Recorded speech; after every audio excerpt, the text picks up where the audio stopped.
We're here today with Patty Wiseman Adams to interview her about her indigenous heritage. This video is for a Wasmuth Youth Leadership Initiative, which has the goal of raising awareness about the stories of Native Americans in our community.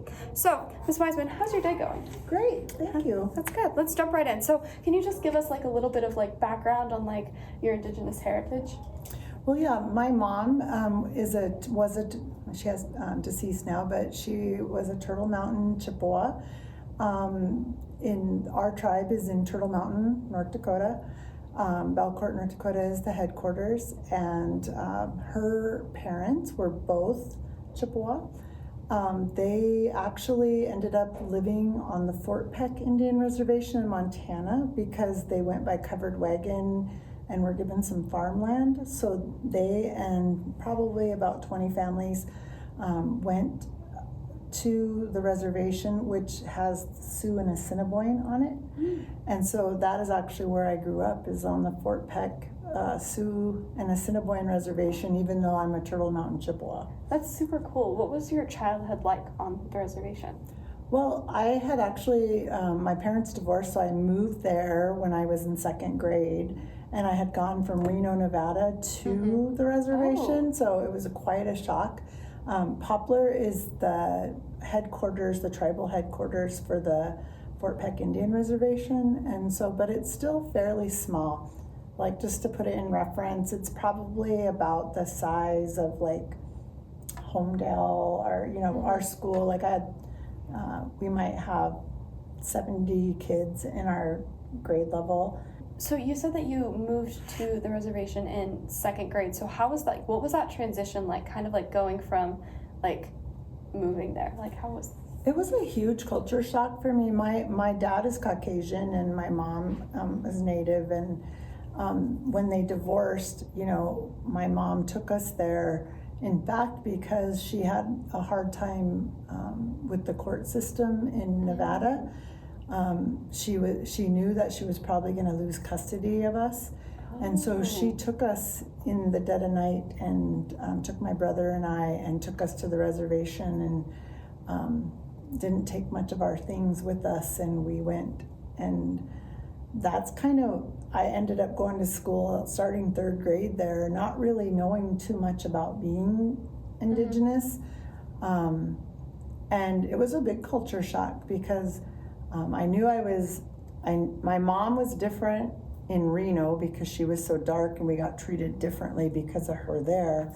But because I was so light, a lot of the indigenous kids were didn't know that I was indigenous right away, and so it's really kind of being light-skinned. People, they call you a half-breed, and they call you a lot of names that are not so nice, and it was really tough sometimes. But my mom had grown up there, so a lot of her friends were there, and there were some cousins and things that were there, because that group of families that had traveled there is a little bit of a Chippewa descendancy. When did you move off of the reservation? I left, I went to college right out of high school. I ended up finding out I was pregnant with my son right away, so I was 17 and graduated from high school. I was pregnant. A lot of the girls in my senior class, there was a couple of girls that had already had babies, and so that was not really uncommon. It's kind of a lot of the cycle there is to have there's a lot of teenage pregnancy. And so I went to college my first semester pregnant. And I know now I'm I can't believe I did that. But the girls, I went to Eastern Montana College and lived in the dorms for that first semester. Then I transferred to the Fort Peck Community College to live at home with my mom to have my baby 3 days. And then 3 days after I had him, I started my second semester of college. Oh, wow. Because I was so scared to quit going. I knew that it was going to be my key to getting to becoming financially on my own. I really wanted to be able to live on my own and have my own home and do all that kind of thing. But So I just kept going, and I started teaching on the reservation for 5 years. Oh. In Rocky, or it's called Box Elder, Montana, but there's a lot of Chippewa Cree there. The funny thing about the Chippewa Cree there is my tribe in Belcourt, North Dakota, broke in half, and or actually broke in thirds, but some of them went to Rocky Boy, so they have the same last names as a lot of my cousins and relatives. So it was kind of, even though they're the Chippewa Cree, I recognized a lot of the surnames and things and the people, and so I taught there for 5 years, and then my brother actually moved to Boise, or to Caldwell, and I really wanted to be around family. How connected would you say like you are now to your heritage? You know, that's a really interesting question. I think it's been hard for me in some regards, because sometimes I feel really guilty for leaving the reservation. I have even a few of my close friends that are still there who are wonderful people, but I have had a friend say to me, why aren't you here teaching our kids and helping them? But I did, I tried to have my son go to the school I taught at when I taught on the res, and he got beat up very badly. He was 3rd grade. And that's when I decided I can't teach somewhere where my kids are not going to be safe. So I made the decision to come here. But I wanted to get away from some of the poverty, you know. I grew up in poverty. My mom was a single mom. We never had any money, and I just didn't want to continue that. I wanted to feel safe, you know.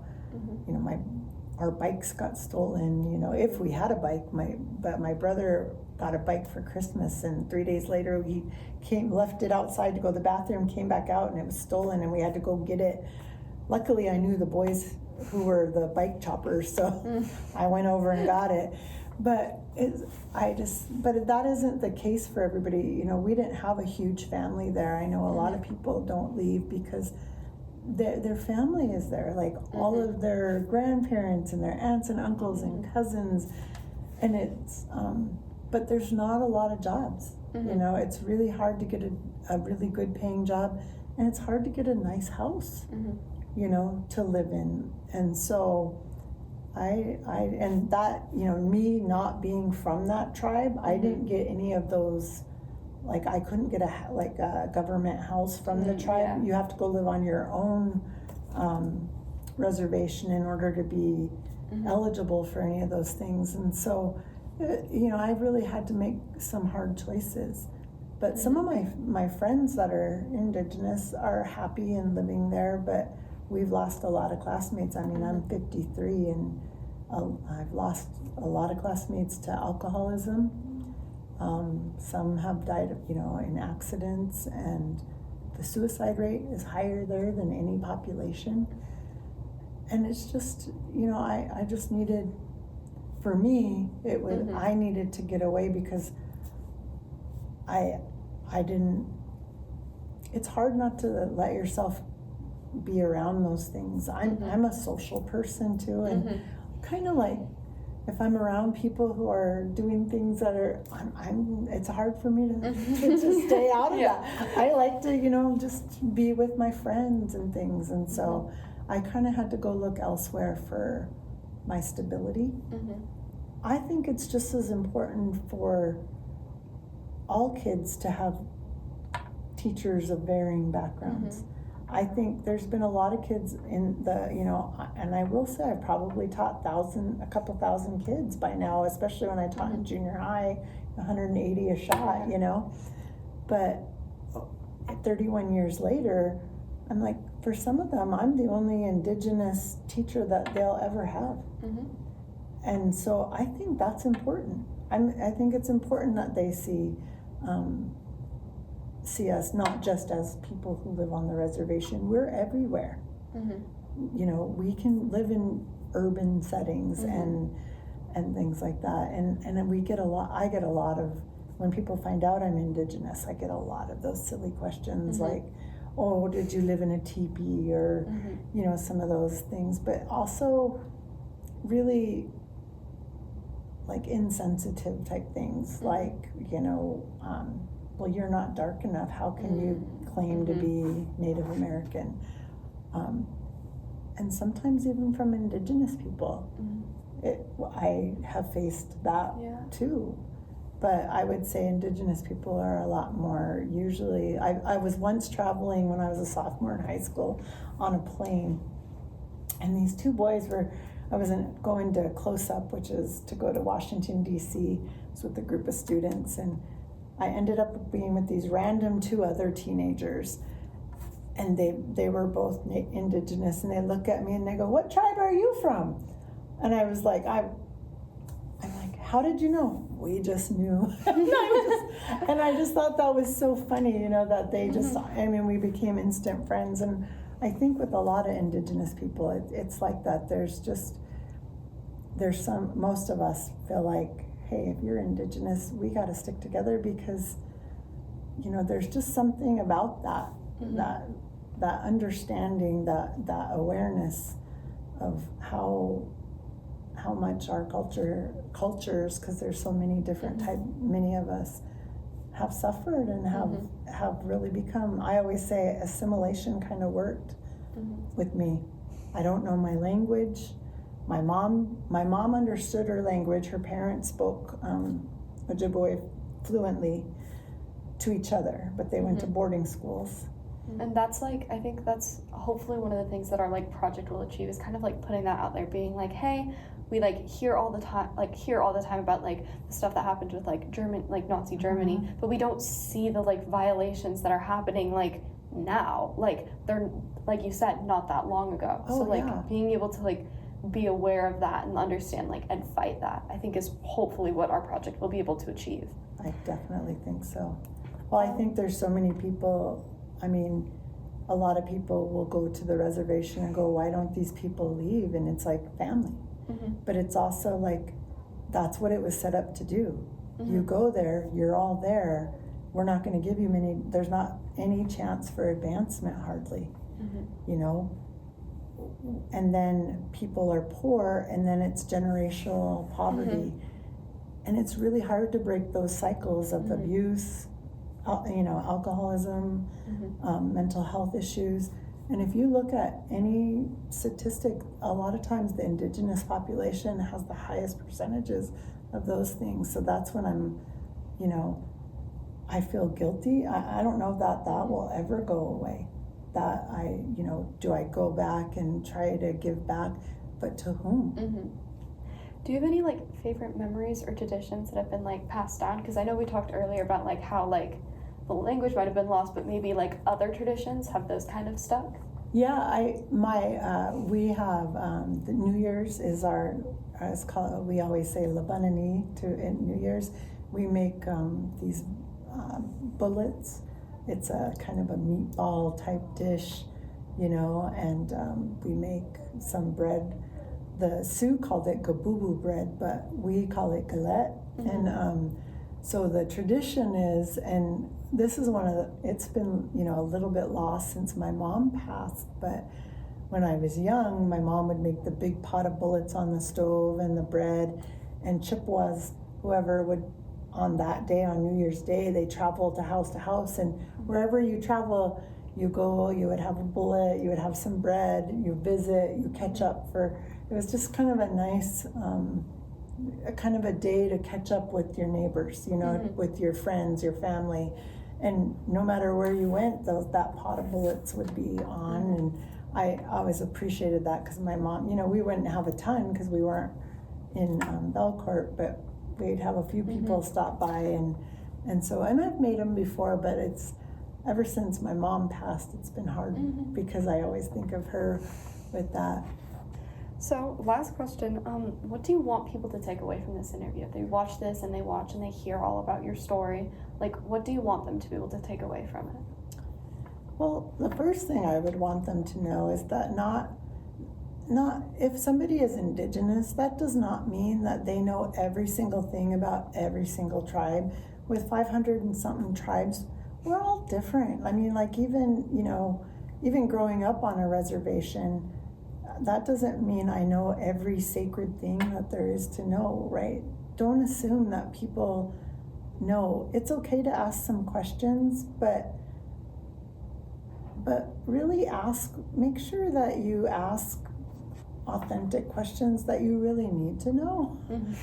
And just know that there are people that might not look a certain way that you're thinking they have to look, but they could have, you know, they can be indigenous, they could be Black, they can, you know, have be of a certain descent.